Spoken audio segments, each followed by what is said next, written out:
Climax பயங்கரமா இருக்கு. Next chapter lead கொடுத்துருக்காங்களா? சார் படம் எப்படி? படம் சூப்பரா இருக்கு. படம் சூப்பரா இருக்கு. நல்லா இருக்கு. எல்லாமே பிடிச்சிருக்கு. படம் எப்படி சார்? நல்லா இருக்கு. நல்லா இருக்கு சார். இதுல பிடிச்ச சீன் உங்களுக்கு?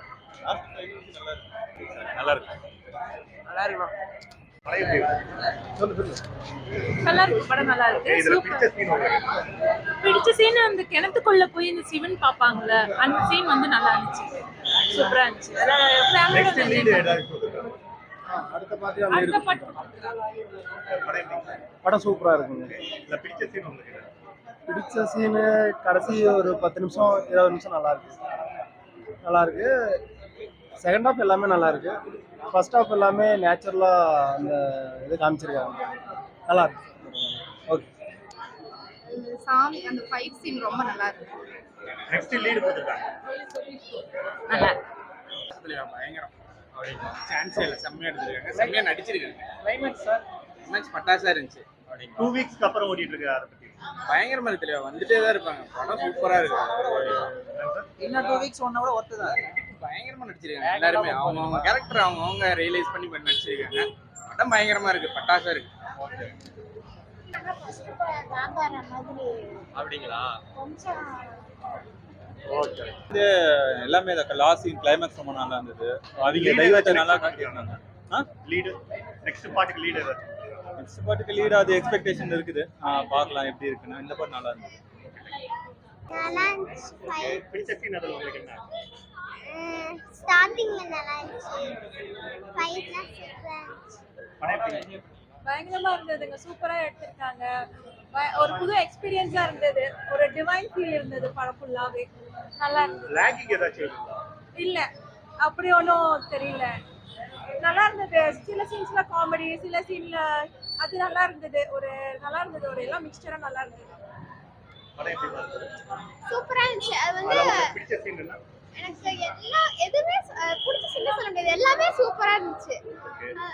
எப்படி சொல்றதுன்னு தெரியல. அது ஃபைட்டிங் சீன் எல்லாமே சூப்பரா இருந்துச்சு. அது நிஜமான கதைன்னு தெரிஞ்சதுக்கு அப்புறம் எனக்கு நிஜமாவே ரொம்ப ஒரு மாதிரி இருந்துச்சு. இதுல ட்விஸ்ட் ஏதாச்சும் கொடுத்துருக்காங்களா? ஃபர்ஸ்ட் வந்து ஸ்டார்டிங் சீன் வந்து இளவரசி இருப்பாங்க. அவங்க வந்து என்ன ஃப்ரெண்டா இருக்கும்போது தான் இருப்பாங்க. ஆனால் அவங்க தான் வந்து ஒரு வில்லனாவே நடிச்சிருப்பாங்க. நெக்ஸ்ட் பார்ட் ஏதாச்சும் கொடுத்துருக்காங்க? நல்லா பார்த்தா அவதார் இதெல்லாம் இருக்கு இல்லைங்களா, அந்த அளவுக்கு நல்லா எஃபெக்ட் இருக்கு. நம்மளால இந்த மாதிரி பண்ண முடியும் அப்படிங்கிறது தான். ஓகே. தமிழ் சினிமாவோட ஃபிலிம் வந்து நிறைய கூட்டம் வருது. அதை பத்தி என்ன நினைக்கிறீங்க? எப்படி எப்படி தமிழ் ஃபிலிமோட அதர் ஃபிலிம் அதர் லாங்குவேஜ்க்கு கூட்டம் நிறைய வருது.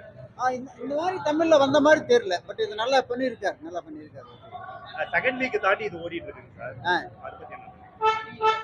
இது பரவாயில்லன்னு தான் சொல்லு. ஏன்னா ஒரு இந்த அளவுக்கு வேற ஒரு கன்னட ஆக்டர் அவரு இந்த அளவுக்கு பாப்புலரா இங்க ஓடிட்டு இருக்குன்னு ஒரு பெரிய விஷயம் தான். ரெண்டாவது டைம் பார்க்குறேன். உண்மையாலுமே சீரியஸாக கூஸ்பாமாக இருக்குது. அந்த எங்கள் அம்மா இறந்தப்போ ஒரு சாமி வர சீன் பார்த்தீங்கன்னா அப்படியே துடிக்கிற மாதிரி இருக்குது பயங்கரமாக. ஃபஸ்ட் டைம் பார்க்குற மாதிரி தான் ஃபீல் ஆச்சு. நான் ரெண்டாவது டைம் பார்க்குறேன். சிலப்பெல்லாம் ரெண்டாவது டைம் பார்க்கும்போதெல்லாம் போர் அடிக்கிற மாதிரி ஆயிரும். போர் அடிக்கல, அப்படி கூஸ்பாமாக இருந்தது. ஃபஸ்ட் டைம் பார்க்குறத ரெண்டாவது டைம் பயங்கரமாக இருக்குது. இதுல பிடிச்ச சீன் உங்களுக்கு என்ன? அதான் பிடிச்ச சீன் எங்கள் அம்மா இறந்தப்போ ஃபஸ்ட் டைம் ஒரு சாமி வர மாதிரி ஒரு சீன் வரும். அந்த சீன் பார்த்தீங்கன்னா அப்படியே நம்மளுக்கெல்லாம் அப்படி கூஸ்பம் வர மாதிரியே எடுத்திருப்பாங்க. பயங்கரமா நம்ம ஆடியன்ஸை வந்து மேக் பண்ணி எடுத்திருக்காங்க. மேக்ஸிமம் இந்த படம் வந்து சிவனடியார்கள் இருக்காங்க இல்லைங்களா, அவங்களுக்கு தகுந்த படம். கண்டிப்பா அவங்களுக்கு தகுந்த படம். நம்ம சாமி படம் பார்த்து ரொம்ப நாளா இருக்கும். அந்த ஃபுல்ஃபில் பண்ற ட்ரீட் இந்த படமா இருக்கும். இப்போ பார்த்தீங்கன்னா தமிழ்ல இந்த வாரம் பார்த்தீங்கன்னா ஒரு 4-5 படம் ரிலீஸ் ஆனிச்சு. அந்த படத்தெல்லாம் தூக்கி சாப்பிட்டுச்சு. இட்லி கடை ரிலீஸ் ஆனிச்சு. இட்லி கடையும் மூட வச்சிட்டாங்க. இப்போ பார்த்தீங்கன்னா அடுத்த வாரம் தீபாவளி வருதா, தீபாவளிக்கு கூட காந்தாரா தான் வந்து பயங்கரமா ஓடுன்னு நினைக்கிறேன். ஏன்னா தீபாவளிக்கு அவ்வளோ பெரிய பட்ஜெட் படம் எதுவும் வரல தமிழ்ல. ஆனா இப்ப இருக்கிற கூட்டத்தை பார்த்தா காந்தாராவுக்கே தீபாவளி ட்ரீட்டா இருக்கும் இந்த காந்தாரா படம். இப்போ பார்த்து எக்ஸ்பெக்டே பண்ணல. ஏன்னா அந்த அளவுக்கு மேக்கிங் பண்ணியிருக்காங்க. 2 ஸ்க்ரீன்ல போடுறாங்க. 2 ஸ்க்ரீன் ஹவுஸ்ஃபுல் அப்படி போயிட்டு இருக்குது. எல்லா ஸ்க்ரீனும் டிக்கெட் கிடைக்கல. சண்டே இன்னைக்கு பார்த்தீங்கன்னா டிக்கெட் கிடைக்கல. பயங்கரமா போயிட்டு இருக்கு. எனக்கு தெரிஞ்சு அடுத்த வாரம் வீக்கெண்டும் பயங்கரமா இருக்கும். தீபாவளிக்கு பார்த்தீங்கன்னா 4 படம் ரிலீஸ் ஆகுது தமிழ்ல. அதையே ஓவர்டேக் பண்ண இந்த காந்தாரா படம். கடைசி அரை மணி நேரம் பயங்கர குஷ்பமா இருந்தது. நான் ஃபர்ஸ்ட் டைம் வந்து பார்க்கும்போது கிளைமேக்ஸில் வந்து பார்க்கல, வெளியே வந்துட்டேன். ஆனால் இப்போ ரெண்டாவது டைம் பார்க்கும்போது கிளைமேக்ஸ் பார்க்கும்போது பயங்கர குஷ்பமாக இருந்தது. படத்துல ஏதாச்சும் லாகிங் இருக்குங்களா? லேகிங் அதான் ஃபர்ஸ்ட் ஹாஃப்ல கொஞ்சம் லேகிங் இருக்கிற மாதிரி இருக்கும். அது எதுக்குன்னா நம்மளை கன்ஃபியூஷன் பண்ணுற மாதிரி இருக்கும், ட்விஸ்ட்டுக்கு கன்ஃபியூஸ் பண்ணுறதுக்காக சில லேக் இருக்கும். ஆனால் அது செகண்ட் ஹாஃப்ல நம்மளை வந்து ஃபுல்ஃபில் பண்ணிட்டாங்க. எப்படி மேக் பண்ணாங்க, இந்த லோ பட்ஜெட்டில் மேக் பண்ணது பெரிய விஷயம். இந்த படம் இது மாதிரி படங்கள் வந்து 1000 கோடிக்கு ஒர்த்தான படம். இது வந்து ரியல் பேன் இந்தியா. இந்த ஹீரோ யாருக்கு தெரியும்? இப்போ காந்தார 1ல பார்த்துருப்போம், பெரிய அவ்வளோ ஆக்டர்லாம் இல்லை, ஆனால் கூட்டம் எப்படி வருது? இப்போ படம் நல்லா இருந்தால் கூட்டம் எங்கே இருந்தாலும் வரும். இதுல ஏதாவது நெக்ஸ்ட் பார்ட்டுக்கு லீடு கொடுக்குறாங்க. நெக்ஸ்ட் பார்ட் லீடு இருக்கு, காந்தார சீரிஸ் வந்துகிட்டே இருக்கும். ஃபர்ஸ்ட் சாப்டருக்கும் இந்த சாப்டருக்கு என்ன வித்தியாசம்? அதில் வந்து ஃபுல் அண்ட் ஃபுல் கரண்டில் நடக்கிற மாதிரி எடுத்திருப்பாங்க. இதில் அப்படி இல்லை, நம்ம ஹிஸ்ட்ரி காட்டுற மாதிரி இருக்கு. பாகுபலிக்கு ஈக்குவலாக மேக் பண்ணியிருக்காங்க.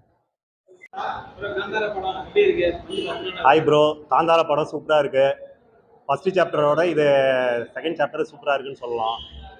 அது மட்டும் இல்லாமல் ரிஷிப் செட்டியோட ஆக்டிங், பர்ஃபார்மன்ஸ் இவரே டைரக்ட் பண்ணி இவரே ஸ்டோரி பிளே எல்லாமே இவரே நடிச்சிருக்கிறதுனால செகண்ட் வீக் தாண்டியும் ஓடுறது எந்த படமும் அடிச்சுக்க முடியாது. லோகாக்கு அப்புறம் இந்த படம் சொல்லலாம். பிடிச்ச சீன் பார்த்தீங்கன்னா அந்த சாமியாக மாறுறது, கடைசியாக ஹீரோயினை சாவடிக்கிறது, அதுதான் பிடிச்ச சீனு. அந்த கழுத்தை திருப்புவாங்க இல்லைங்களா, அந்த சீனு ரொம்ப ரொம்ப பிடிச்சிருக்குது. நான் ட்விஸ்ட், அந்த ட்விஸ்ட்டு எதிரே பார்க்கல.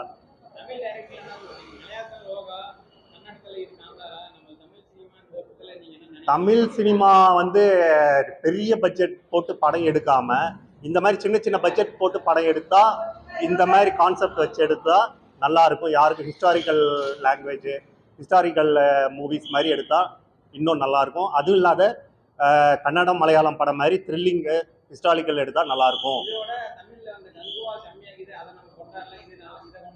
கங்குவா பார்த்தீங்கன்னா கொஞ்சம் கொஞ்சம் லேகிங் இருந்தது. இதில் அவ்வளோ லேகிங் இல்லை, போரும் அடிக்கலை, எந்த இடத்துலையும் ஒரு போர் கூட அடிக்கலை.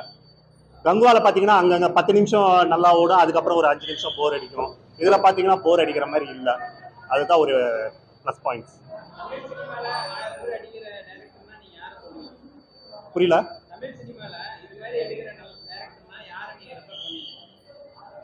டைரக்டர் நிறைய பேர் சொல்லலாம், அது வேணாமே விட்டுருங்களேன்.